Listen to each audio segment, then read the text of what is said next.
हर हर महादेव। जय श्री कृष्णा दोस्तों, मैं पायल सैनी अपने YouTube चैनल व्रत त्यौहार उपाय में आपका स्वागत करती हूँ। जैसा कि हम सभी जानते हैं, अभी माघ का महीना चल रहा है। हमारे हिंदू धर्म में माघ महीने में स्नान और दान का बहुत अधिक महत्व होता है।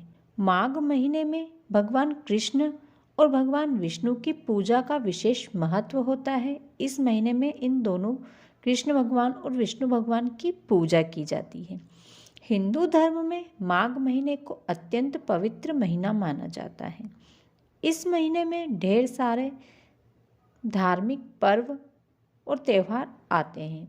माघ के महीने में मौनी अमावस्या, बसंत पंचमी, संकट चतुर्थी, रथ सप्तमी और भीम अष्टमी जैसे कई बड़े त्यौहार पर्व आते हैं। आज के इस वीडियो में हम भीष्म अष्टमी के बारे में बात करने वाले हैं।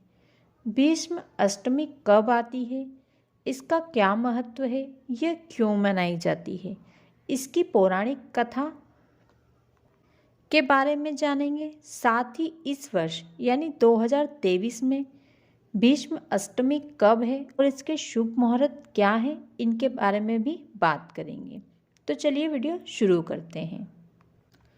भीष्म अष्टमी का हमारे हिंदू धर्म में विशेष महत्व होता है। इस दिन को हिंदू धर्म में एक त्यौहार की तरह मनाया जाता है। माघ महीने की शुक्ल पक्ष की अष्टमी को भीष्म अष्टमी कहा जाता है। यह अष्टमी जनवरी व फरवरी महीने के दौरान आती है। वह दिन जो भारतीय महाकाव्य महाभारत के भीष्म पितामह को समर्पित होती है। भीष्म यानी कि गंगा पुत्र भीष्म, और जिन्हें भीष्म पितामह के नाम से भी जाना जाता है। भीष्म पितामह का मूल नाम देवव्रत था। भीष्म पितामह महाराज शांतनु और माँ गंगा के पुत्र थे, इसलिए उन्हें गंगा पुत्र के नाम से भी जाना जाता है। महाराज शांतनु ने अपने पुत्र भीष्म को यह वरदान दिया था कि वह अपने मृत्यु का दिन स्वयं चुन सकते हैं। तो भीष्म पितामह ने यह प्रतिज्ञा ली थी कि वह कभी शादी नहीं करेंगे और अपने पिता के सिंहासन के प्रति वफादार रहेंगे।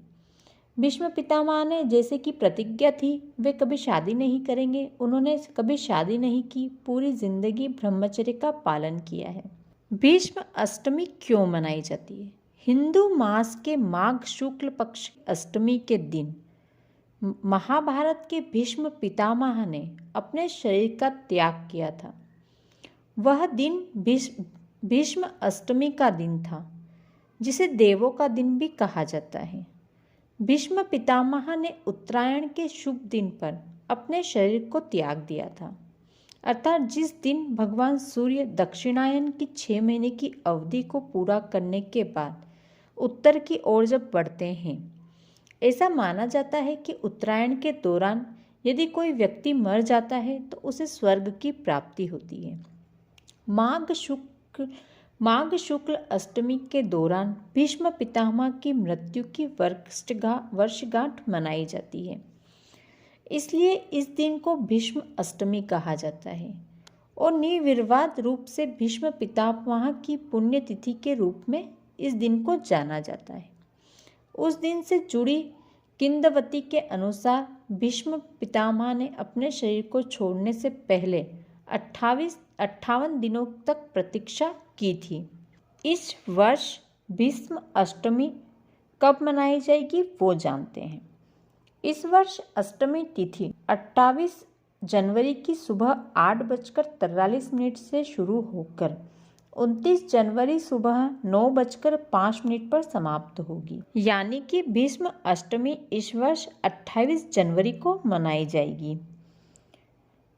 मध्याह्न समय दिन में 11:05 से आरंभ होकर दोपहर 1:17 तक रहेगा, जिसकी अवधि 2 घंटे 11 मिनट की रहेगी। भीष्म अष्टमी के दिन पूजा कैसे करना है वो जान लीजिए। भीष्म पितामह के सम्मान में लोगों द्वारा एकोदिष्ट श्राद्ध किया जाता है।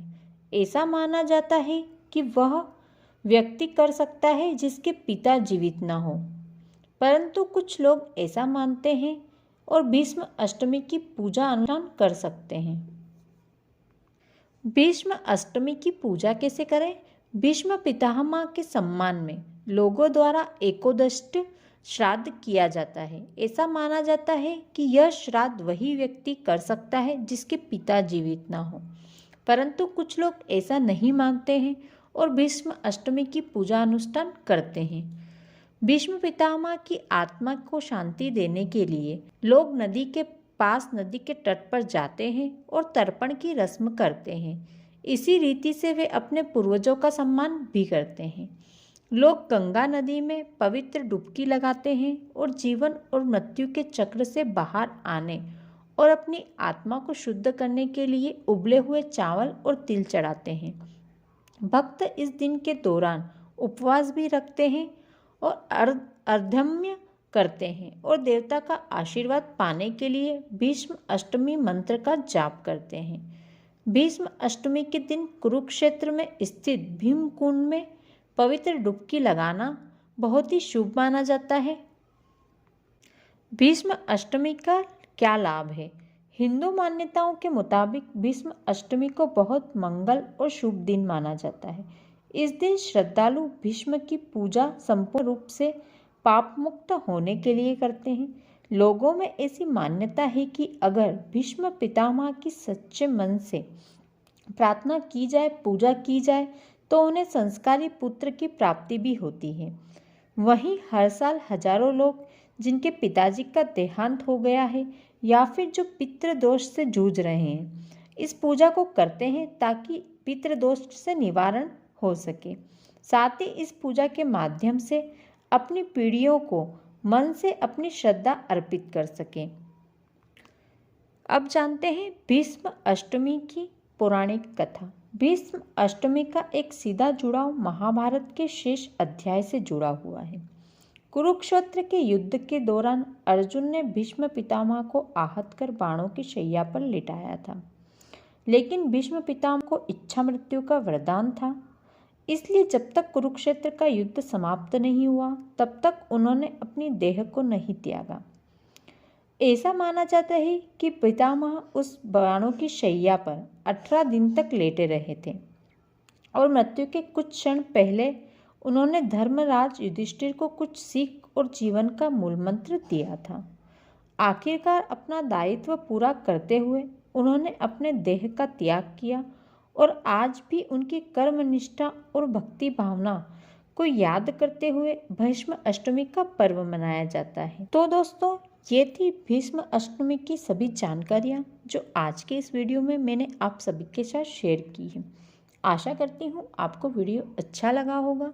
यदि आपको वीडियो अच्छा लगा हो तो वीडियो को लाइक करें और वीडियो को ज़्यादा से ज़्यादा शेयर करें ताकि सभी इस जानकारी का लाभ उठा सकें।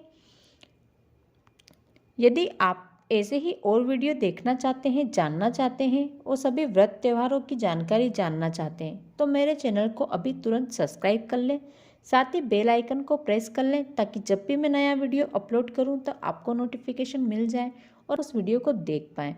कमेंट में जय श्री कृष्णा लिखना बिल्कुल भी ना भूलें। धन्यवाद।